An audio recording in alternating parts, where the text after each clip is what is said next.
Bonsoir à tous, c'est Yannaliste, et enfin, on assiste à un événement historique ce soir.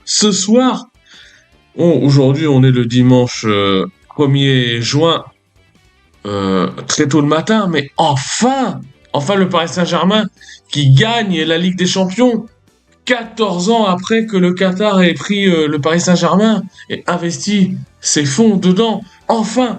Et en plus cette année, c'était pas évident. Le Paris Saint-Germain est sorti de vraiment à l'arrache des phases de poule. Le Paris Saint-Germain a montré une équipe haute en couleur, une équipe unie. S'est séparé de Mbappé l'année dernière, s'est séparé récemment de Neymar, Messi et Mbappé. Et enfin cette année, le Paris Saint-Germain gagne la Ligue des Champions. Vous vous rendez compte, le Paris Saint-Germain, un club français, gagne la Ligue des Champions après Marseille. Marseille, c'était en 1993, ça fait quand même 33 ans aujourd'hui. Rendez-vous compte, on assiste à un moment historique et en plus, le Paris Saint-Germain gagne de fort belle manière. 5 buts à 0. 5 buts à 0 contre l'Inter, le grand Inter qui a battu le Barça dans un match rocambolesque, dans un match épique.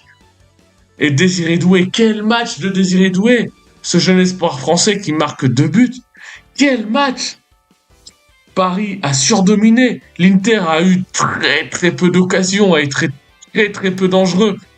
Et pourtant, on attendait un peu plus de l'Inter qui a quand même battu le Barça au tour précédent. Quel match de Paris! 5-0, c'est historique. Je ne sais pas s'il y a eu une victoire 5-0 en finale d'un club. Aujourd'hui, c'est le Paris Saint-Germain qui lamine totalement l'Inter Milan. Et l'Inter Milan qui a fait une fort belle prestation, une fort belle compétition en sortant le Barça, si je ne m'abuse, en sortant le Bayern Munich. Et il se fait atomiser par le Paris Saint-Germain. Vous rendez-vous compte? Bon, c'est facile à dire, mais qui osera parler du championnat français en tant que Farmers League aujourd'hui? Le Paris Saint-Germain a fait un match de haute volée, peut-être un des plus beaux matchs, une des plus belles prestations de l'histoire de la Ligue des Champions. L'Inter Milan, grand club au demeurant, n'a pas existé. Et moi, je vous le dis, vous le savez, vous me connaissez en tant que grand supporter des clubs français en Coupe d'Europe et de supporter parisien, j'ai pris mon pied ce soir. Ce soir, on est en 2025, j'ai bientôt 35 ans. Est-ce que je vivrai une soirée de cette envergure-là, de ce plaisir-là, de cette intensité-là, encore une fois dans ma vie? J'en suis pas sûr. Mais c'était énorme. Désiré Doué, ce jeune prometteur, ce jeune Français prometteur qui vient d'être sélectionné avec Deschamps, qui marque un doublé. Mayulu comme un symbole, le Titi parisien de moins de 20 ans qui marque le dernier but sur d'ailleurs une passe de Barcola qui venait de rentrer.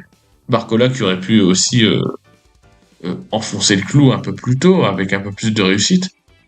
Et ouais, quel match! Paris n'a pas tremblé un seul instant. Et voilà, Paris aujourd'hui en finale, Paris mérite amplement son titre.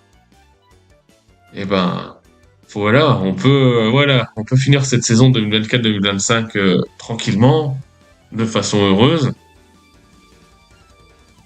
J'aurais espéré que Dembélé, Ousmane Dembélé montre un peu plus. Je pense pas que cette finale va lui permettre peut-être d'être en pole position pour le Ballon d'Or, parce que il n'a pas montré grand-chose, mais en tout cas, l'équipe a montré de belles choses. Eh bien, on se retrouve pour la saison prochaine, pour la Ligue des Champions, pour les matchs importants. Moi, j'ai bien kiffé ma vie, hein, comme on dit, de façon très familière, très cavalière, et on se retrouve très bientôt pour de nouvelles aventures sur la chaîne, sur cette chaîne Yannaliste 59.